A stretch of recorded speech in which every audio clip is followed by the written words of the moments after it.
As many people might be aware this week, there was a round of cuts at ESPN affecting a lot of on-air staff, some big names, Ryan Clark, Cam Newton, but one of the cuts was Andreas Hale, who had been with ESPN for, I think, about 2 years and covering boxing, MMA, and professional wrestling. He wrote that he was just informed that his time at ESPN has come to an end, as I am one of the casualties of the company-wide layoffs. I've been here before. Change is constant, but the outcomes are uncertain. There will be those who are overjoyed with the news, and others will be shocked. Either way, I gave my all covering boxing, MMA, and pro wrestling, and will continue to do so wherever the next chapter of my career takes me.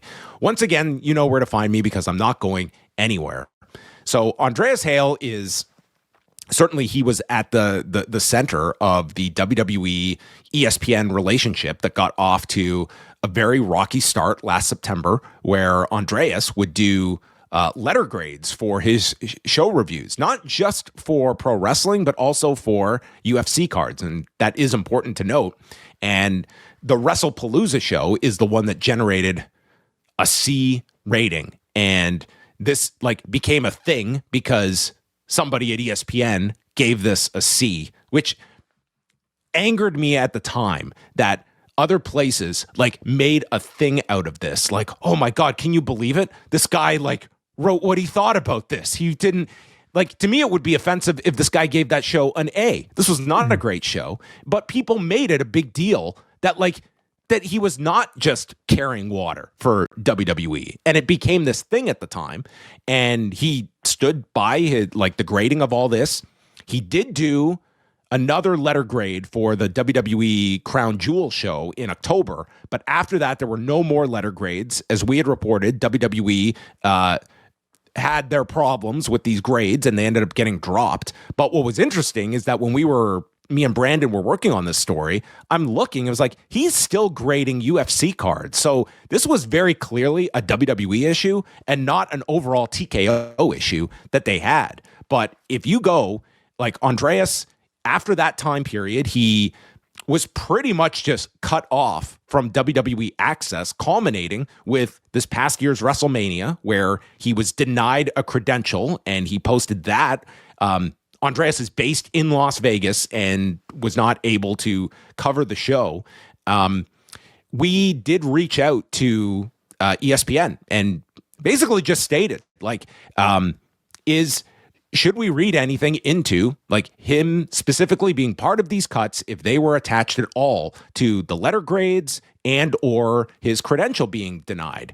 And pretty much said, if this is not the case, this should not be hard for you to state on the record that that was not part of it. They came back and just said, we are declining to comment on any of this.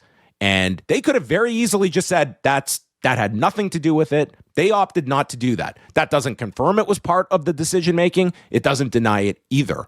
But I'm sorry, just knowing how this works, Andreas ended up being cast aside for WWE coverage.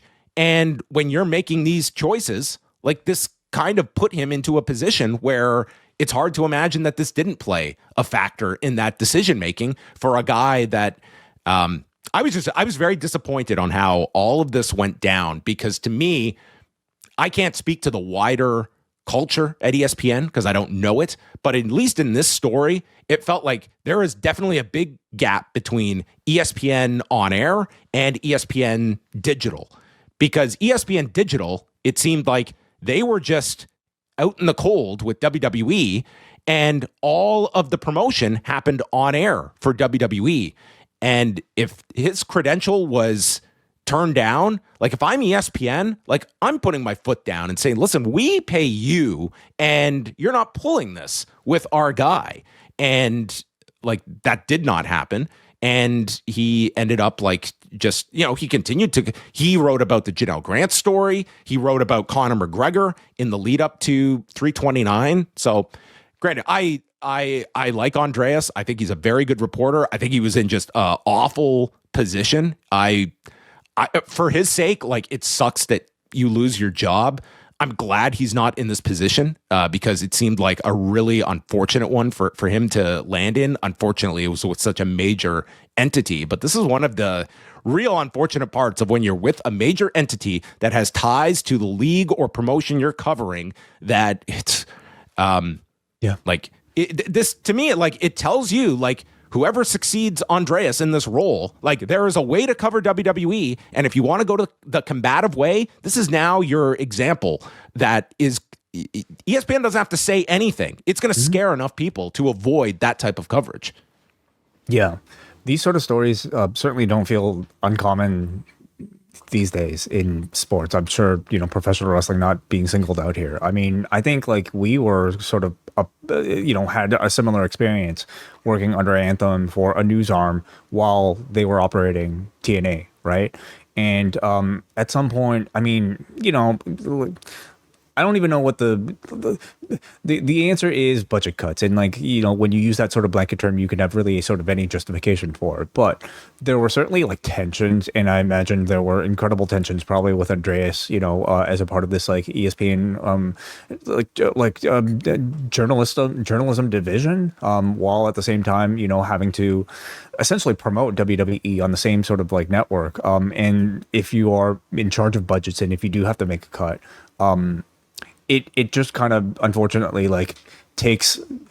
makes it probably a bit more of an obvious choice, sad to say. And at this point, I just don't have that much faith in a major corporation sticking up for a lone individual reporter for the sake of that person's free opinion being broadcast over these millions of dollars that are being exchanged for these broadcast deals that are ultimately going to be a lot more important for the bottom line of a company.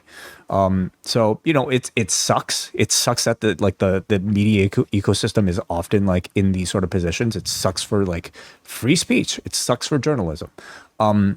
At the same time, there are outlets, and I think we're proof of that, John, where somebody like an Andreas Hale can get their opinions out. At this point, I think he has shown that he is not afraid to say exactly how he feels about something. He should be very proud about the way he went about this. He did not stop writing about stuff. I'm sure it was not an enjoy. Just comparing to my own situation, that was a miserable period, but you just kind of do the job, and you hopefully are proud about the work you're putting through, because in this situation, it's funny because we're a decade removed, as hard as that is to believe, from the Ariel Helwani situation at UFC 199.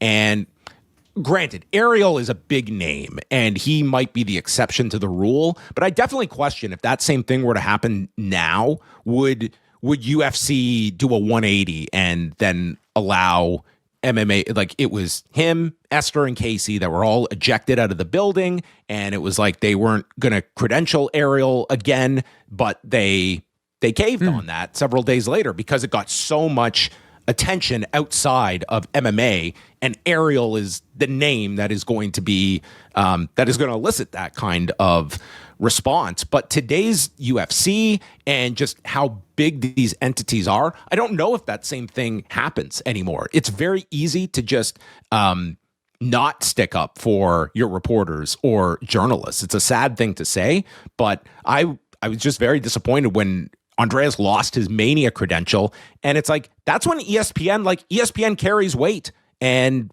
I saw no evidence of them using that weight to state, no, this is our guy, and he's covering this event.